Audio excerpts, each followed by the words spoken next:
On a dark night in October 2019, 3 men were traveling down a remote road in northwest Syria. Suddenly, they felt something hit their van. They got out. They were confused and afraid. Then a volley of airstrikes hit them. Just a few hundred yards up that deserted stretch of road, the US military was raiding the hideout of ISIS leader Abu Bakr al-Baghdadi. Baghdadi died, and former US President Donald Trump called the raid impeccable. The Defense Department says that no civilians were harmed in the operation, but reporting from NPR determined that harm did occur. NPR says those men in the van were civilians. 2 of them were killed, and a third lost his arm from US airstrikes. The Defense Department disagrees and dismissed NPR's claims as not credible, based in part on a lack of metadata in the images that NPR and Airwars, a watchdog group that monitors the civilian impact of military actions, provided.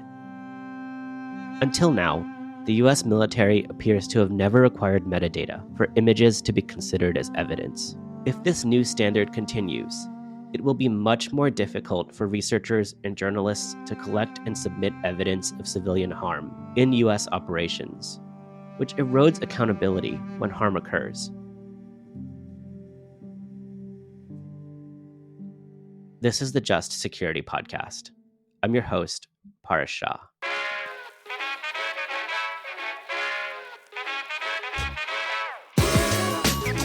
Joining the show to discuss the Baghdadi raid and the U.S. response to claims of civilian harm are Airwars director Emily Tripp and conflict researcher Anna Zahn.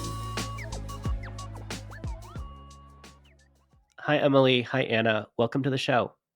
Happy to join.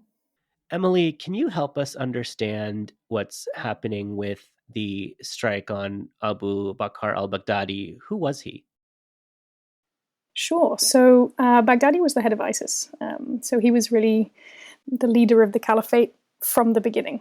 So back in 2013, he was kind of part of the group that were instrumental in setting up the Islamic State. He also became a kind of very important target for the US and allies. He's been compared kind of the similar level of importance to bin Laden, for example, for Obama as a kind of key target. Essentially, he was leading the Islamic State, and then after the defeat of the Islamic State as a territorial entity in March 2019, there was a big hunt to try and find him, which the US did. So in October 2019, there was a raid in northwest Syria, and Trump kind of declared a very extensive victory and gave quite a few different details about the incident. Right. And when the US military tells the story of that raid, they tell one version, a version in which no civilians were harmed. And when Syrians tell the story of that night in October, they tell a different story. What did Airwars and NPR learn from talking to local Syrians, especially a man named Barakat? Yeah, so I mean, this is also something that we've seen in many different cases, is that there are these two versions of events. And this case was, very similar. So NPR, actually, they managed to find Barakat, as well as quite a few different family members of another 2 individuals who were driving with Barakat at the time. And their version of events is that they were on their way home from work, and that route took them through the village where Baghdadi was, unbeknownst to them. There were kind of ensuing chaos, airstrikes, and as they were driving this van, essentially their version of events is that they were then hit by US strikes. Barakat lost a hand and later an arm, and his 2 friends were killed. So what is the US's explanation for why they hit that vehicle? What did they say? So they basically said that the van was driving with what they call hostile intent. So essentially that the van had been driving at a certain speed. There were some warning shots, and then the van didn't do the thing that they expected it to do. A bit about warning shots. So it's something that is actually determined by NPR based on the time periods that were provided. And so from NPR's analysis, the warning shots were carried out And there was only a few seconds between the time that the warning shots were carried out and the time that the airstrikes began. So in kind of under their assumptions and their determination, there wasn't much time for the vehicle to react. And a bit about warning shots that Airwars has kind of looked into is the efficacy of warning shots and how they communicate to the targets what behavior to carry out. For example, in this situation, the warning shots were carried out around the vehicle to tell the vehicle to stop driving. But, during a raid that's carried out late in the night, it's dark outside, the vehicle is driving. It's really, from the perspective of the vehicle, it's really hard to understand what the expected behavior is supposed to be, whether they're supposed to stop, whether they're supposed to turn, whether they're supposed to keep going. And in this case, they had very little time to make that determination. Right. So the driver of that car has to make these split-second decisions in a really quick time frame in a really confusing situation. And the Pentagon conducted this civilian casualty assessment report after the incident. What are those reports and what did they find here? Yeah, so within the US military, there's different types of civilian casualty assessments that are done, depending on what type of detail they want to get into and how much evidence they have. In this case, they carried out a civilian casualty assessment report. And in this case, it involves a bit of investigating. The assessment goes through the evidence provided by both NPR and Airwars and kind of goes line by line and determines the veracity and the credibility of the information provided. One thing about these reports is they provide the reasoning that they have, and then they provide a final conclusion. It's hard for us as a reader of this report to know what part of the assessment was used to determine that the incident was not credible.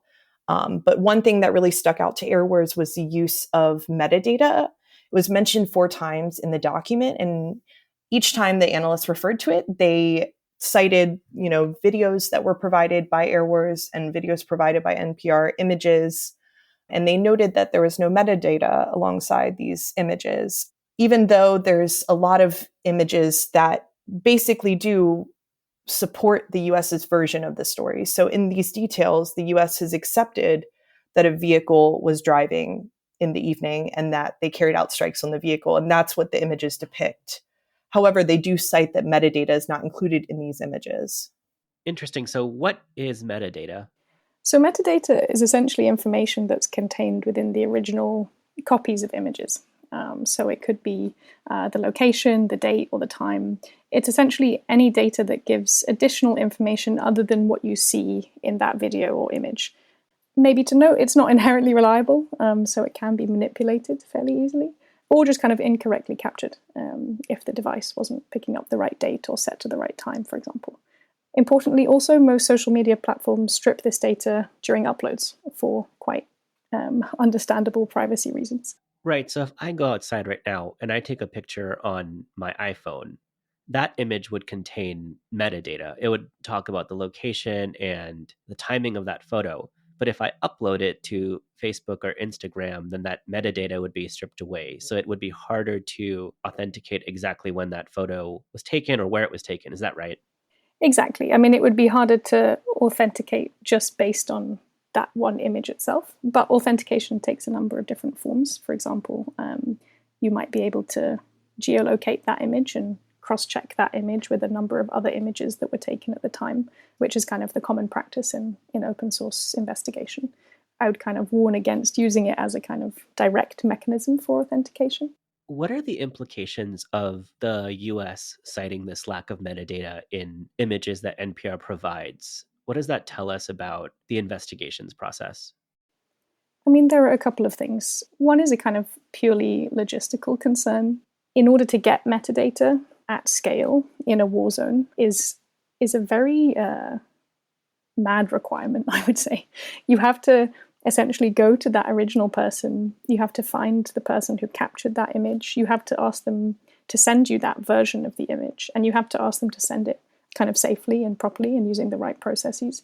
And then you yourself have to make sure that you can check all of that metadata and store all of that information. So it's a kind of a level of evidence which is very, very high. And in war zones particularly, that's just really not the reality. So I think on the kind of one hand, we have this logistical concern with actually getting that information. But then on the other, you have a kind of more conceptual concern. And I think this is what really stood out to us as Airwars.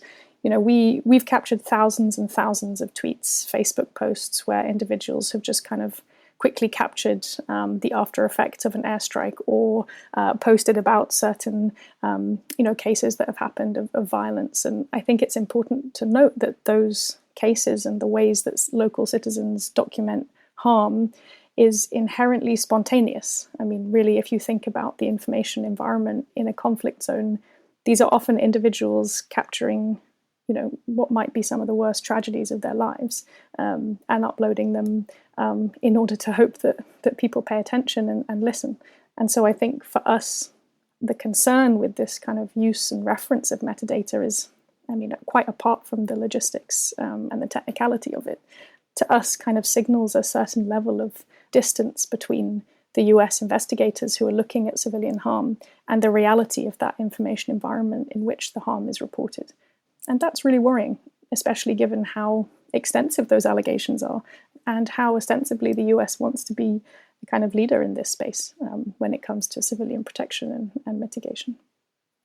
As far as we can tell, is this a one-off instance of requiring this metadata, or could this be part of a new trend in the way that the US assesses civilian harm?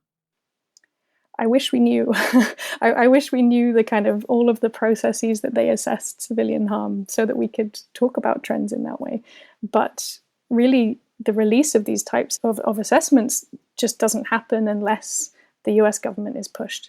So in this case, the only reason we really know about this reference to metadata, for example, is because NPR sued for that assessment. There's other major cases led by Azmat Khan and the New York Times where they have also kind of spent years litigating for these documents. And when these documents are released, we're talking about thousands and thousands of pages of inconsistently processed, unpredictable redactions, which really change the readability of this work. We're actually in the middle of this project with some Canadian academics over at the University of Ottawa to try and figure out kind of how to even approach these documents to understand trends like that. What we do know is that, Airwars Referral, so the organization I work for, they actually account for kind of the majority of the US's own civilian harm assessments. And about a quarter of those were later deemed credible by the US military. And I can say that, there has never been a time where we have submitted metadata to the US military. So there have been cases that they have conceded as credible allegations ostensibly without this requirement. We've also had quite a bit of back and forth with the US military over the course of the war against ISIS, where they would come back to us on these referrals and they would request additional information. Mostly they would ask for things like additional information on the accuracy of locations, because something that we do is kind of say, okay, here was an allegation of civilian harm and it took place in this street or this neighborhood. And they might come back to us and ask, okay, but exactly what corner of the street did this happen? So we had this kind of relationship with the US in that way.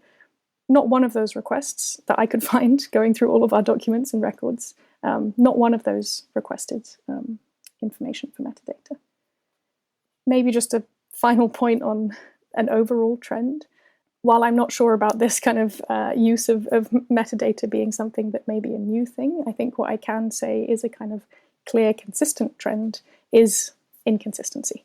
We have seen time and time again that civilian harm has been accepted or rejected based on kind of an assessment criteria that is quite unclear to outside parties. So much so that the Department of Defense actually last year created this new civilian harm action plan. And they themselves wrote that in the kind of opening section to the civilian harm assessment part of this action plan that these assessment processes had been applied inconsistently across the department. Has Barakat said what the US's assessment and its finding of a lack of credibility mean to him? What does this mean? How do people on the ground in Syria perceive this? Yeah, I mean, he gave a very moving interview to NPR, which I would recommend anyone listen to. We work a little with his lawyers at the Zomia Center, who are representing him kind of tirelessly to try and secure compensation. I mean, if you read the reporting on Barakat, I mean, he's gone through so much. And I think, the idea that there was a way that the US could kind of properly compensate for all that he has lost is, that's never going to happen. And that's been quite widely acknowledged by him. But I think as you see the needs on the ground, the processes, the lack of connection between the US military, even in their investigation process, and Barakat, it's clear that there's a sense of desperation, and real disappointment. And we've seen that time and again, not just from him as an individual, but from kind of Syrians, Iraqis all over the place who've been really affected by US actions. Is the failure to acknowledge that harm is a real source of anger, and it is shameful in many ways. And as you mentioned, the U.S. military is in the process of implementing the civilian harm mitigation and response action plan. And it's quite a mouthful, but what are your recommendations going forward? How should the military think about these types of civilian harm assessments in the context of that plan and generally? Yeah, I mean, we've put together quite a few different recommendations for the Department of Defense on this. I think for us, it's all about transparency and due process. The Civilian Harm Action Plan itself, it has a whole section on data management, for example, making sure that the information that they collect is really kind of reflective of that information environment I was discussing before. But also that built into that mechanism for collecting information around the civilian harm, that there's also some kind of tracking or record of how you then respond to those cases. I think that's been a real point of inconsistency across the Department of Defense and between different commands as well. How the US military applies and tracks civilian harm in one part of the world might be very different from how another command structure would apply it in another part of the world. So our recommendations all center on this kind of consistent approach, a transparent approach, and one that's kind of in line with the reality of the situation on the ground. Yeah, and one thing I wanted to just kind of add in on this point is even while this kind of process of reforming the military and their process with civilian harm is going on, there still continues to be problems with the transparency from the military. There's a pretty high-profile strike in May where the US military claimed to be targeting an al-Qaeda member in Syria. And a lot of reporting came out that the person who was killed in this strike was actually a shepherd, a father of 11. And at this point, the US military has publicly stated that they've reopened the case, but there's yet to be any information come out about the victim, who they were targeting, whether they killed the target. And so at this point, organizations like Airwars are still waiting to hear from the military on what their result of the strike was and how they saw the strike occur. And at this current time, the last time that the US military, in specifically CENTCOM, has released a civilian harm report was in March of last year. And that report showed that there are still 37 open cases that have yet to be determined by the military at this point. Is there anything else that we haven't discussed yet that you'd like to add? I think just to extend on what Anna was saying, if we think of this case as something that has kind of happened in the past, it took several months for the investigation to take place or the assessment to take place. It's taken this investigation from NPR to kind of raise the profile again. I mean, this is a process that shouldn't happen, right? I mean, it shouldn't take an NPR investigation or an investigation from the New York Times to prompt the US military to look into these claims. So I think I would kind of just really want to emphasize that this process that we've seen so many times of the DoD reacting to high-profile cases of civilian harm. I mean, when you look at it in the context of everything that we see at Airwars, for example, I mean, these cases are devastating and concerning and very worrying, but they're part of a mass number of cases where, the New York Times or NPR hasn't gone and done an investigation. Maybe it's only been, one person who was killed, and maybe they weren't so high up in ISIS or Al-Qaeda or whatever it was. But yet those are still lives lost that should be accounted for by the US military. To put it in context, the New York Times, in their FOIA requests that resulted in the document release, within that release, there are over 1,000 non-credible cases. So those are also, they've had the same result concluded by DoD that they did not kill civilians. And at this current point, they're not eligible to be reopened unless new evidence comes out. And that's in spite of the fact that the entire CHIMRAP process is an acknowledgement that there have been failures and errors in previous civilian harm assessments. There'll be a lot to watch in this area, especially as the U.S. continues to conduct military operations all over the world. Emily, Anna, thanks so much for joining the show and for sharing your findings with us. Thank you. Thanks. Thank you so much. This episode was hosted by me, Harsh Shah. It was edited and produced by Tiffany Chang, Michelle Eigenheer, and Clara Abt. Our theme song is The Parade by Hey Pluto. Special thanks to Emily Tripp and Anna Zahn. You can read Emily and Anna's analysis of the U.S. response to claims of civilian harm in the Baghdadi raid on our website. If you enjoyed this episode, please give us a 5-star rating on Apple Podcasts or wherever you listen.